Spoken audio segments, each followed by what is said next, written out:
Welcome to the world of the Transgo High Performance Shift Kit. This video presentation will show you step by step how to beef up your Turbo Hydromatic 700 transmission fast and easy with a Transgo Performance Shift Kit. You'll love it. This transmission is about to come alive. Good idea to refer to the written instructions while you are watching this installation video. This video shows step-by-step installation of the Performance Shift Kit. Notice here on the front page, you need to make a choice between automatic and stick shift. Automatic and stick shifts are similar installations except for a few steps where the instructions will say stick shift only. We have chosen automatic shift for this installation video, so we'll circle automatic right here. For those of you that are installing the stick shift version, we will remind you of stick shift steps as you go through the video. Notice you will see stick shift written in the lower left corner of the screen when the stick only item comes up. This video shows a typical installation. Its purpose is to help you install this kit with confidence. Follow these rules to make your installation an enjoyable experience. While viewing this tape, stop the tape often to absorb the written instructions. Finish and review each step before moving on. When installing automatic version, do all the steps except stick only. When installing stick shift version, do all the steps including stick only. When installing springs, follow instructions for size, location, and color. When drilling any holes, follow instructions for proper sizes. When plugging any holes, follow instruction for proper chamfer, size, and location. Plugs are sometimes drilled to a specific orifice size. Before you install this kit, read page 11, Cautions, Customizing, and Optional Items. These are the typical tools required to do the installation. First, let's road test the vehicle to see if the transmission is in good working condition. We just want to be sure that it has 4 forward gears and reverse.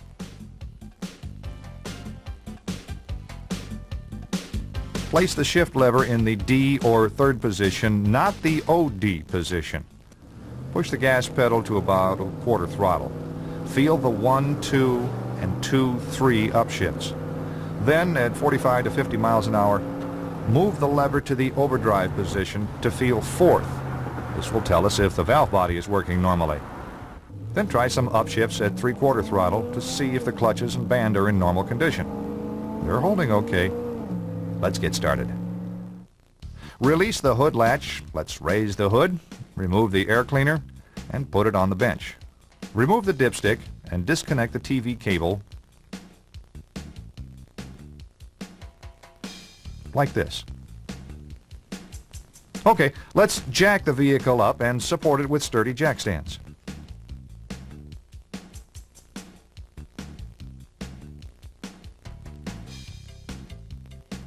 Before we go under the car, let's gather the required tools.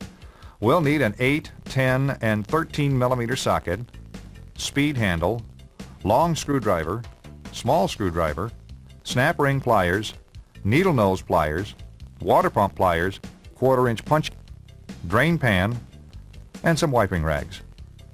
Let's make sure you have the transmission that this kit fits. Notice the pan is large, rectangular, and has 16 pan bolts. Look here on the driver's side. Toward the rear, we have the governor cover. Now, toward the front, there's a vertical electrical connector, shift linkage, and a line pressure tap. This is the right transmission. Let's get going. Place a drain pan under the transmission, favoring toward the front. The transmission pan is held on with 16 bolts. If your pan bolts are hidden or too close to the crossmember here in the rear, you may need to remove the bottom rear mount bolt or bolts to gain access to the rear pan bolts. Pry up on the transmission and insert a socket between the frame and the mount. Now you can get to the bolts. With a 13 millimeter socket and a speed wrench, remove all the oil pan bolts except for one toward the rear here. Then loosen the last bolt slowly and let the oil run over the front edge of the pan. Lower the pan and lay it aside. Now let's remove the filter. If the transmission oil is still hot, protect your hands with a rag. While pulling down, slightly twist left and right until it frees up enough to be removed. Have a drain pan in position to catch the fluid that will run out of the filter and valve body. Place the filter in the transmission pan. Make sure to remove the O-ring or filter seal from the transmission case here if it doesn't come out with a filter. The transmission we are working on has an auxiliary valve body located behind the regular valve body, here. Yours may look like this, with just a plate. The kit will work with either style. Follow the instructions carefully. This pipe needs to be removed. Use a 10mm socket to remove this bolt and bracket at the front. This one here. And this small one at the rear. Now use a long screwdriver to pry down on the tube carefully. First this front end of the pipe, then the rear, until it is free. Lay it in the pan. Before removing the wiring, let's make a simple drawing showing how the wires are connected to the switches and the solenoid. Okay. Now let's remove the wiring and this solenoid. First, remove this center bolt with the big washer. Unplug the wires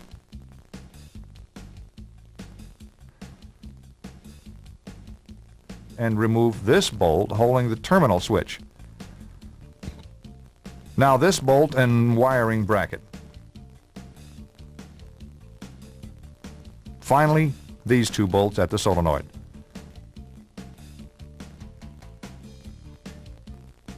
Now carefully pry down with a slight twisting motion to remove the solenoid, like this. Tie the wires back out of the way, like this. Now remove three 10mm bolts out of the auxiliary valve body, and then finally this 8mm bolt. Lower the auxiliary body and notice this ball here. Some models have a retainer so the ball can't fall out. Others, like ours, just sit in the pocket. Lay the body in the pan. Be sure the drain pan is in place during the valve body removal to catch the fluid that will drain from the valve body and transmission.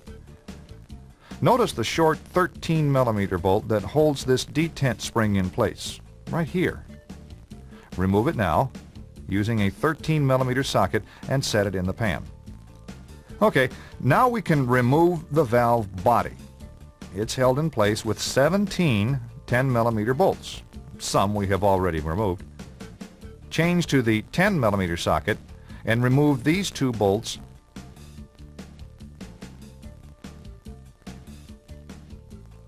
and unhook the TV linkage and wire. Set them in the pan. Now remove all the remaining valve body bolts except this one here at the rear. Now loosen this bolt slowly while lowering the valve body.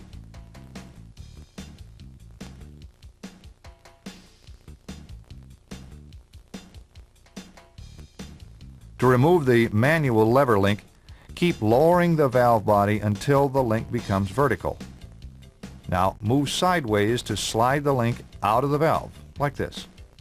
Lay the valve body upside down in the pan so it can drain. The valve body has check balls, but don't worry, the instruction sheet will show you where they go. Now let's remove these three 10mm bolts out of the second accumulator housing and lower the separator plate and the accumulators at the same time. Be careful not to lose any of the balls on the separator plate. Don't worry, the instruction sheet shows where they all go. This fourth accumulator spring and piston may come down with the plate. Okay, turn to page 2. The parts we will be removing are pictured here. Use a pair of long-nosed snap ring pliers like these and remove this snap ring. It holds the TV boost bushing in the pump.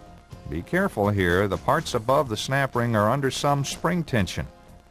Carefully push up and release a few times so the bushing will come down without sticking.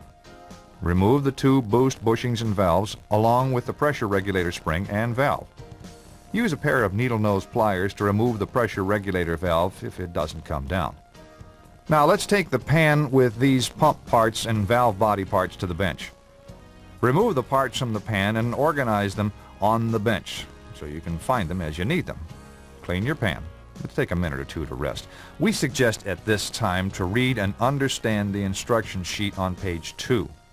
Let's turn off the tape and read. Find the original pressure regulator valve assembly. Clean and dry the pressure regulator valve. Set the spring and the other 2 boost valves aside.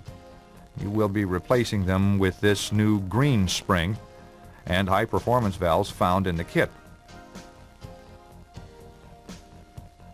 Let's follow the assembly instructions at step 1 on page 2. Okay, back under the car we go. Install the green spring onto the pressure regulator valve and push it up into the bore.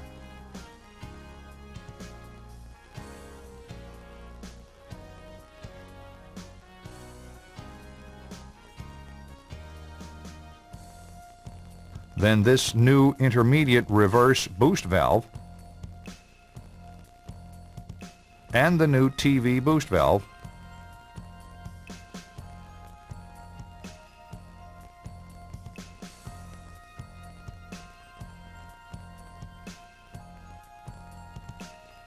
Finally, the snap ring.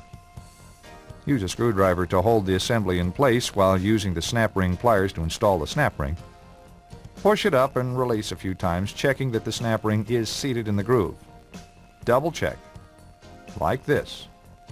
Yeah, that's great.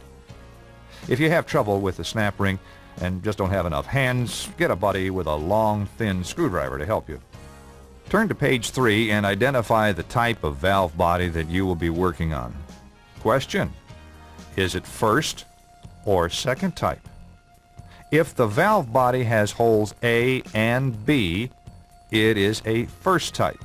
Look, our valve body has only hole A. That's right, it's second type.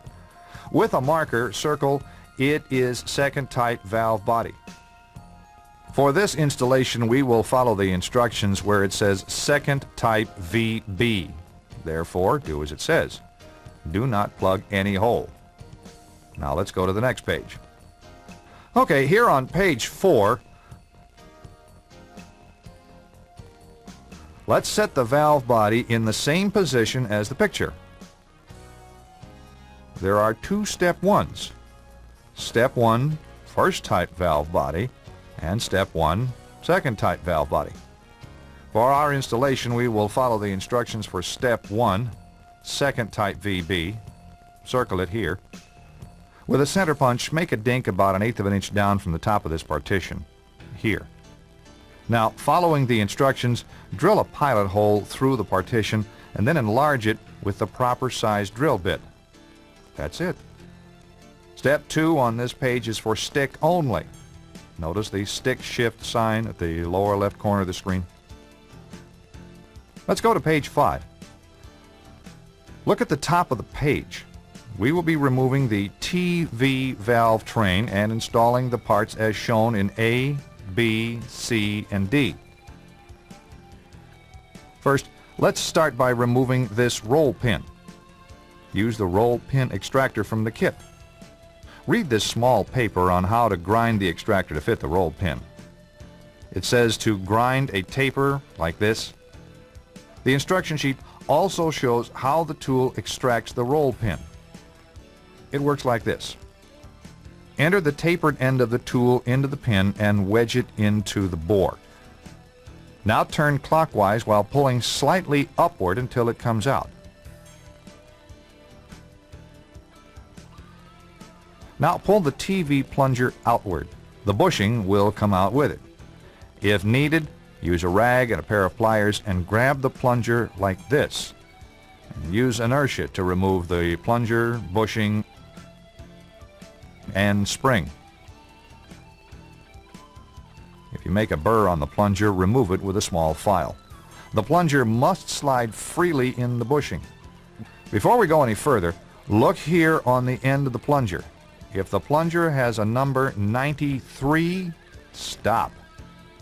Valve bodies with a number 93 plunger were only first-type valve bodies originally used on some 4-cylinder and inline 6-cylinder applications and are not suitable for performance modifications. Yet another valve body that has no number or a number 94 on the end of the plunger. Don't let this scare you. There were very few of these made. Look, our plunger has a 94 on the end, so we will use the new TV valve and parts furnished. Use the roll pin extractor again and remove this roll pin here.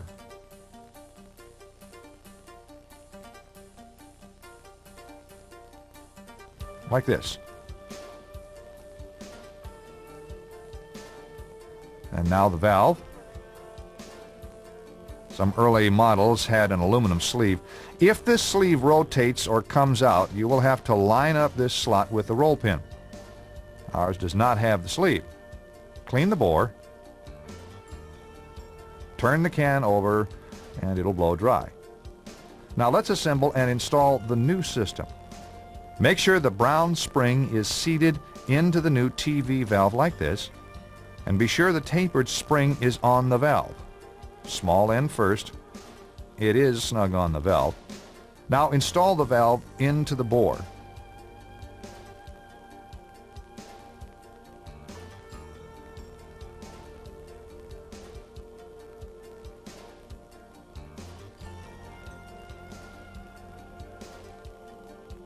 And then the roll pin. Push in until it just is flush with the top of the passage and not deeper. Looks good. Stand this red spring and the original TV spring on end on the bench, like this. We will install whichever spring is tallest. The original one is tallest. Now insert this plunger into the bushing and with a little Vaseline, stick the aluminum shim here. Next, install the TV spring and the silver spacer. Now install the bushing and plunger assembly into the bore while aligning this notch with the hole in the valve body casting.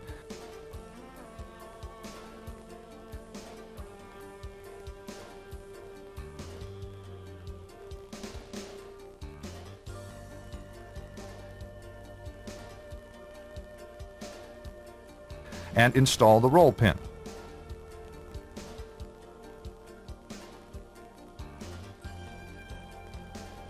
It sticks up a little to help locate the TV paddle bracket.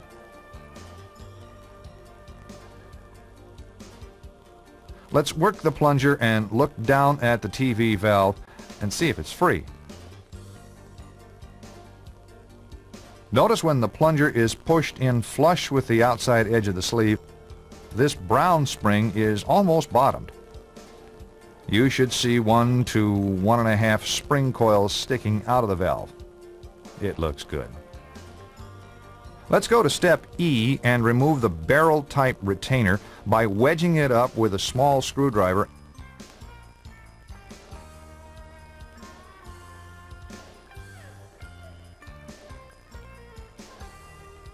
And then removing the plug.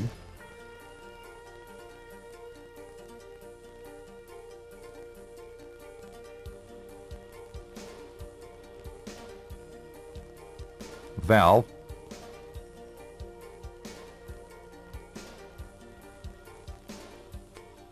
and finally the spring. Clean and dry the bore.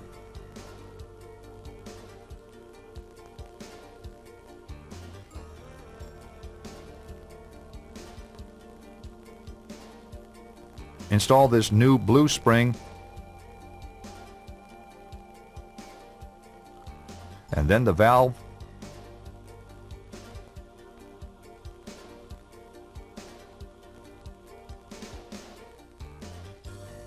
plug,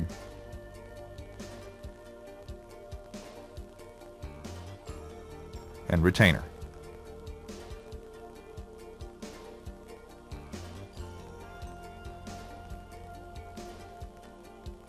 Now let's go to step F, the 3-2 control valve.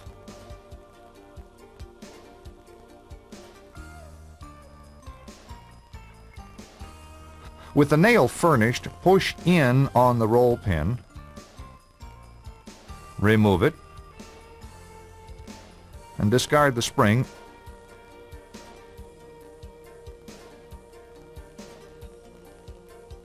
And the valve, like this. Save the pin, you'll need it later. Now go to step G. At the very right-hand end of this passage here, drill down into the 3-2 bore. Start by angling the drill a little to stay against the partition, and then finish drilling straight down into the bore. Look, only drill this far.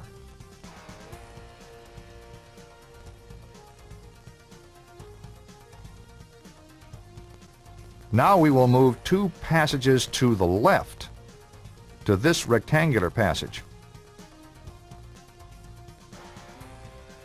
At step H, read the instruction and be sure you have the proper drill bit.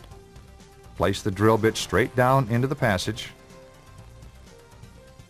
here, and then drill through the bottom of the valve body, like this.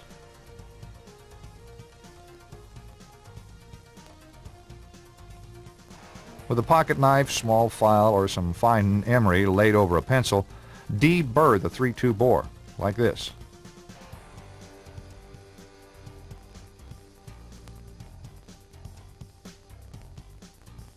Now, clean and dry the bore.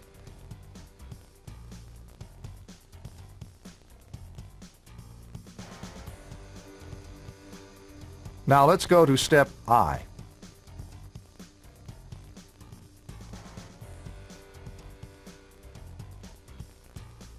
Find the 2 new low valves, plugs, and springs.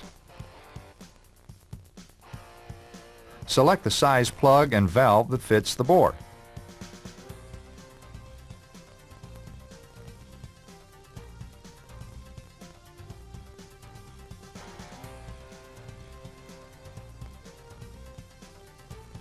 The white spring is used with the large valve and the yellow spring with the smaller valve. This valve body took the small valve, so we will insert the yellow spring into the valve and then install the valve like this.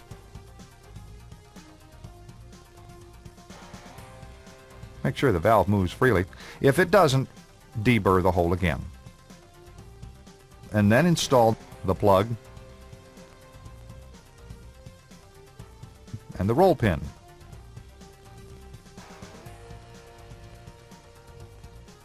Like this. Step J applies to first type valve bodies only. Since ours is a second type, we won't do anything. Clean and dry the entire valve body.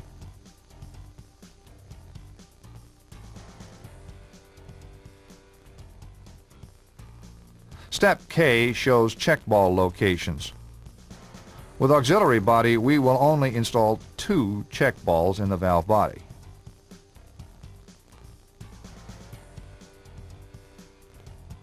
Here and here. That's it for the valve body. Set it aside for now. Notice the stick shift sign at the lower left corner of the screen. Let's turn to page 6. It shows a picture of the separator plate. This installation is second type.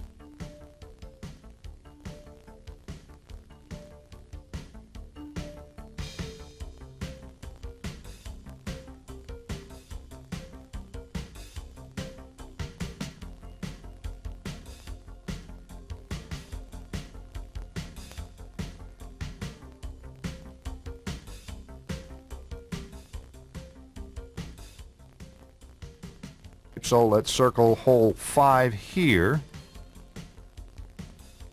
hole D here,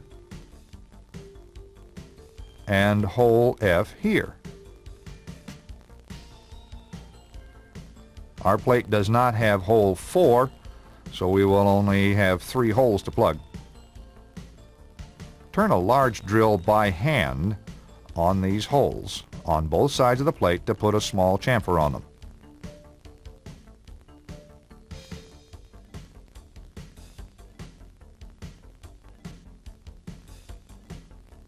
Now find the pack with the aluminum plugs.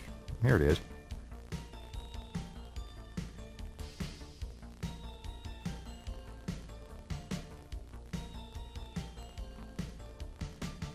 Place the separator plate on a cement floor. Insert the proper plug into the hole and hit it smartly 3 or 4 times with an 8-ounce hammer like this. Do all 3 of them.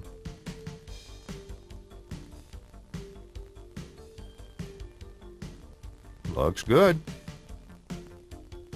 Now file the plugs flush on both sides of the plate.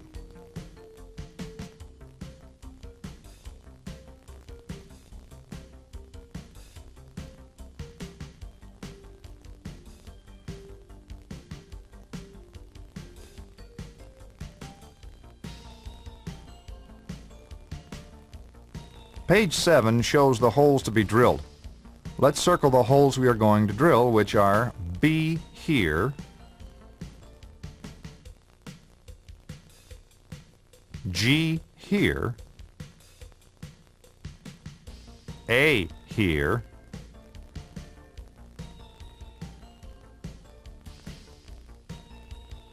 C here, E here. For our second type valve body,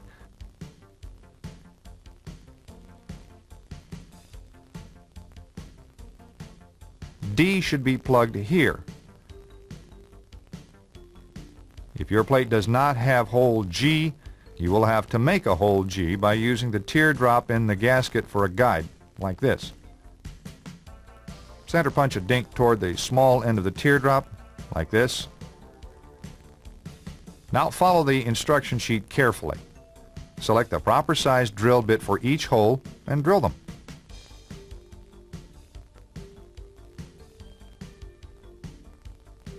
If hole B is already bigger than the suggested drill size, don't worry about it.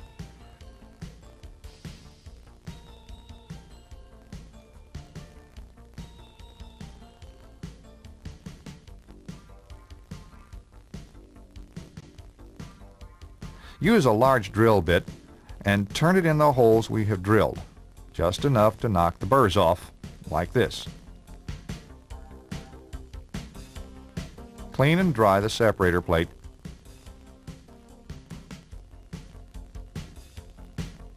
And lay it aside. Notice the stick shift sign at the lower left corner of the screen. To make sure we get the gaskets installed correctly, let's set the valve body on the bench in this position. For our installation, we should have 2 check balls in the valve body, here and here. Locate the 2 valve body gaskets. They should be in the box. Set the separator plate on the valve body like this. Use a small amount of transmission fluid and oil the separator plate. Find the gasket with the letter C cut in it here. Lay it on the separator plate. Now turn the plate and gasket over it like this and oil this side. The other gasket should have a VB cut in it here. Lay the VB gasket in place like this. Now turn the plate with both gaskets over again and position it correctly on the valve body. Page 8 shows us where the check balls are to be installed. For our installation, we will use 4 check balls on the plate. Following the instructions, let's put some Vaseline on the check ball locations. Here, here, here, and here. And install the 4 balls. 1, 2, 3, 4. Carefully set this assembly aside for now. We'll install it later. Notice the stick shift sign at the lower left corner of the screen. We need to go back under the car again. Let's take the pan with us to catch the parts we are going to remove. Find the second servo piston cover. Look, here it is right here. While prying in on the cover, use the small screwdriver to remove the snap ring. Look, pry it out here. Ah, there it comes. This piston has some spring tension on it, and the cover will move outward some. You can see the edge of the O-ring keeping the cover from coming out. At this slot in the case, we can get hold of the O-ring using our ice pick or scribe. Now pull downward while turning the cover with a pair of pliers. Pull on the O-ring until the cover comes out easily. Now remove the entire assembly. You may need to remove it one piece at a time. Put the parts in the pan. Take the parts to the bench. We will need to disassemble this component. Remove this E-clip here and take it apart.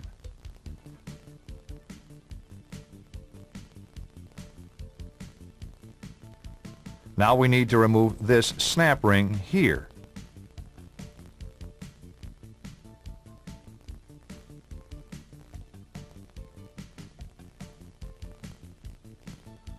The retainer and the cushion spring.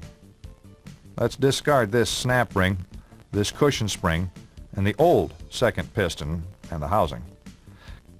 Clean the rest of the parts and dry. Install the steel retainer on the pin. It goes like this. Then install 3 thin and 3 thick washers. Now find the new second piston and housing furnished. Make sure this small sealing ring is in place. Install the large sealing ring on the second piston. Use a little Vaseline to keep it in the groove and to hold the ends together.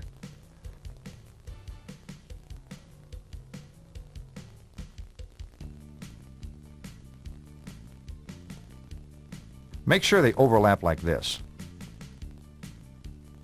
Next, find the large red O-ring and install it on the second housing like this. Use a little Vaseline and lube the O-ring and sealing ring. Now place this assembly on the pin. Do not install this spring, washer, and E-clip yet, but put them in the pan. Place the original return spring on the tapered end of the pin. Now put all the second piston parts in the pan. Find the fourth piston. Make sure the sealing ring is in place and set it in the pan. Take this new yellow spring, the large blue O-ring, the cover, and a fingerful of Vaseline. Put them in the pan also, and let's go to the trans. Be sure the return spring is on the pin. Insert the pin into the case. The 3 thick and 3 thin washers should still be in place. Now install the second piston and housing with the chamfer inward onto the pin like this. Then install the cover without the O-ring. Push the cover in and try to install the snap ring. If the snap ring goes into its groove, that's just fine. But if it will not go in, then remove the cover, the housing, and the piston. Remove 1 thick washer and put it back together and try the snap ring again. You may need to do this a couple of times until you can just barely get the snap ring installed. With the snap ring installed, go to the opposite side of the transmission and reach in through this hole with a thin screwdriver to check for band clearance. You must be able to wiggle the band easily front to rear 1/16 to 3/16 of an inch.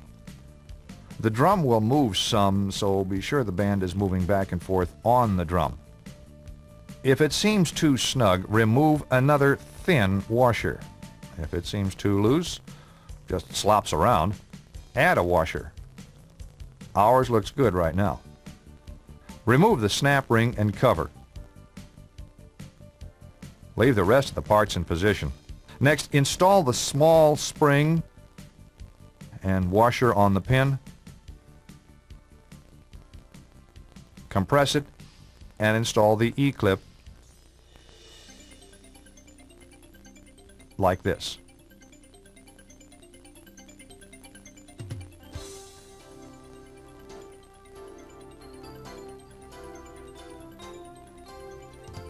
Now, slip the fourth piston onto the pin with the knob outward. Then the new yellow spring. Now install the blue O-ring on the cover and lube it with the Vaseline. Place the cover in the bore, push the cover in, and install the snap ring like this. Recheck the band for clearance. Looks good. Let's go back to the bench. Great. We're getting closer to the finish. Now let's find the tapered plug and the two tapered bushings from the kit. They look like this. Notice the plug does not have a hole in it. The two bushings have small holes in them. Here at A, we will install the tapered plug. At C, we will install the two bushings. Now let's go back under the car. We will install the plug with no hole here inside the fourth accumulator. It goes in the hole closest to the rear of the transmission. Use a 1/4-inch punch and install the plug flush. Now let's install the two bushings with the holes through them in the case. Use the 1/4-inch punch again. These two go flush also. Looks good. Now carefully set the valve body, separator plate, and the valve body bolts into the pan. Locate the fourth accumulator piston and spring and set them in the pan. Clean the second accumulator piston, spring, housing, and bolts. Clean and dry the auxiliary body and pipe. If your auxiliary body does not already have a check ball at this location, put one there. Use a small amount of Vaseline to retain it. Set the auxiliary body and pipe in the pan, along with the bolts and the pipe brackets.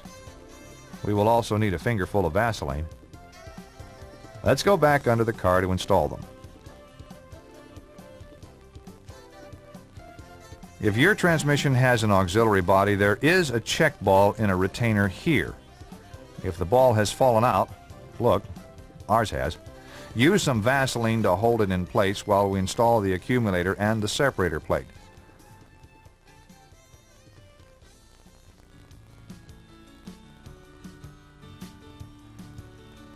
Assemble the fourth accumulator like this. Piston first. Make sure the tabs are down.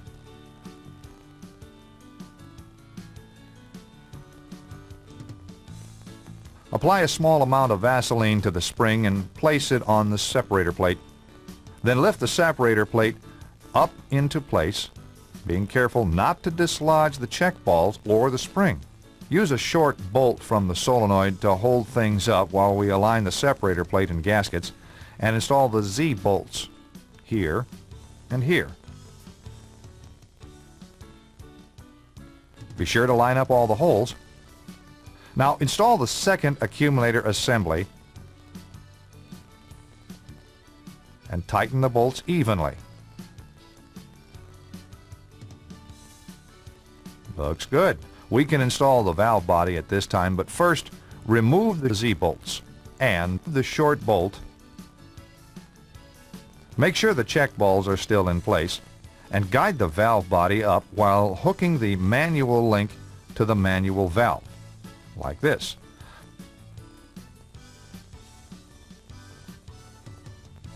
Push the valve body up into place while installing the valve body bolt here toward the center, hand tight.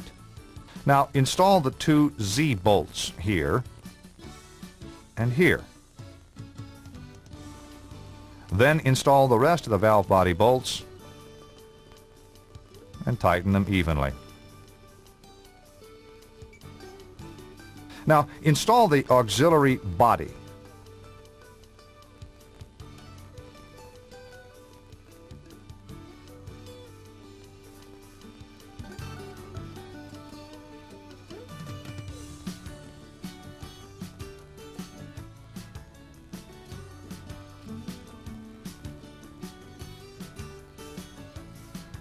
The solenoid is next.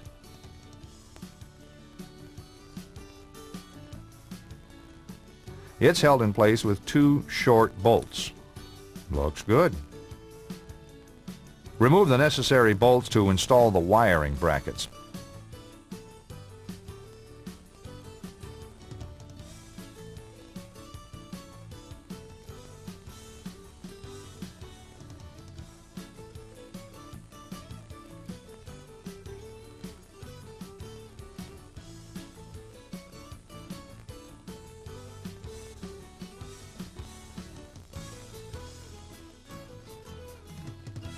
Now reconnect the wires.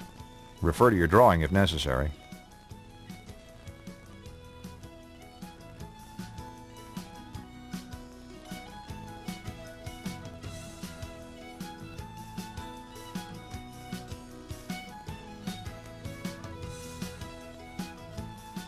Install the auxiliary body tube next. Front goes in here, and the rear goes here. Carefully tap it into place. Install the retainer here at the rear. Remove the 2 bolts where the pipe brackets go and install the brackets.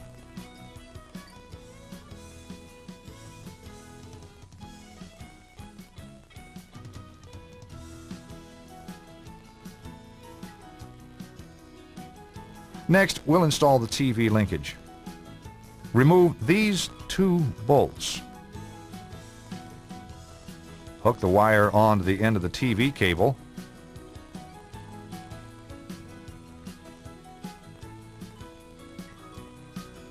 And then onto the linkage like this.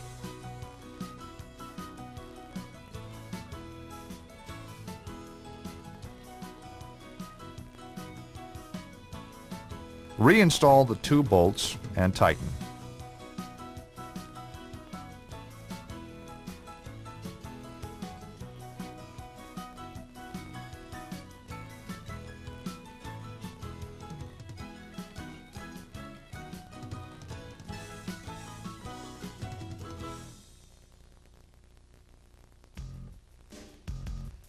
Oops, almost forgot the detent spring and bolt.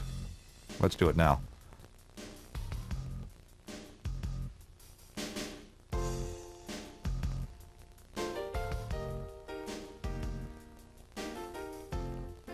Now recheck all the valve body, auxiliary body, and accumulator bolts.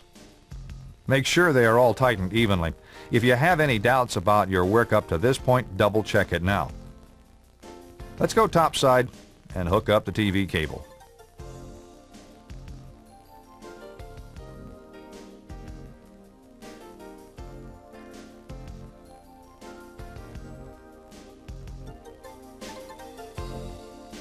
Push this TV lock tab and pull the snout toward the carburetor or throttle body as far as it'll go.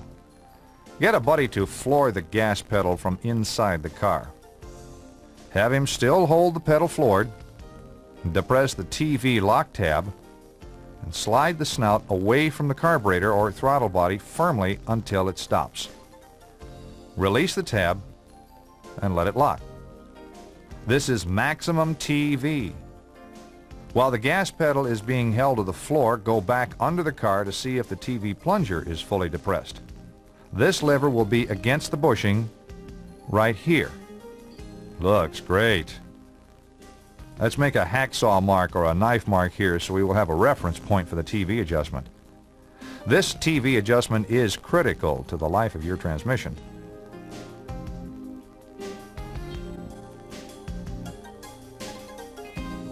Push this TV lock tab and pull the snout toward the carburetor or throttle body as far as it'll go. Get a buddy to floor the gas pedal from inside the car. Check here to see if the throttle arm is bottomed against its stop. If it's okay, don't worry about it. Look, ours doesn't bottom against the stop, so the throttle cable bracket needs to be bent until it does. While your buddy is holding the pedal floored, you can bend this throttle cable bracket away from the throttle arm until the arm bottoms solidly against its stop. Have him still hold the pedal floored, depress the TV lock tab, and slide the snout away from the carburetor or throttle body firmly until it stops. Release the tab and let it lock. This is maximum TV. While the gas pedal is being held to the floor, go back under the car to see if the TV plunger is fully depressed. This lever will be against the bushing right here. Looks great. Let's make a hacksaw mark or a knife mark here so we will have a reference point for the TV adjustment. This TV adjustment is critical to the life of your transmission. Check the new filter in this area for any cracks. If it's okay, lube the seal and install the filter. Place the pan gasket on the pan and lift the pan into place while starting one bolt at the front and one at the rear like this. Finish starting all the bolts in a few turns.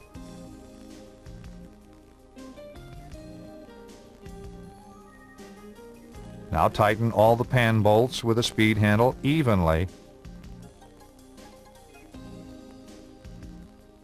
Double check each bolt.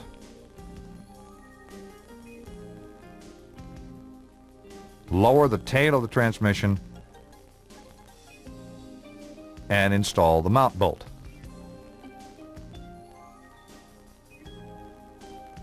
Install the air cleaner.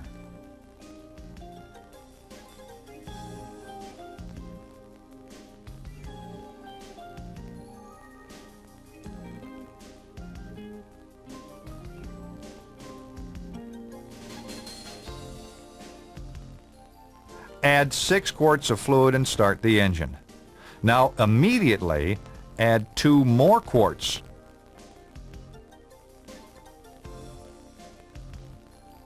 And check the fluid level. Look, it is still about a pint low. Let's add and recheck.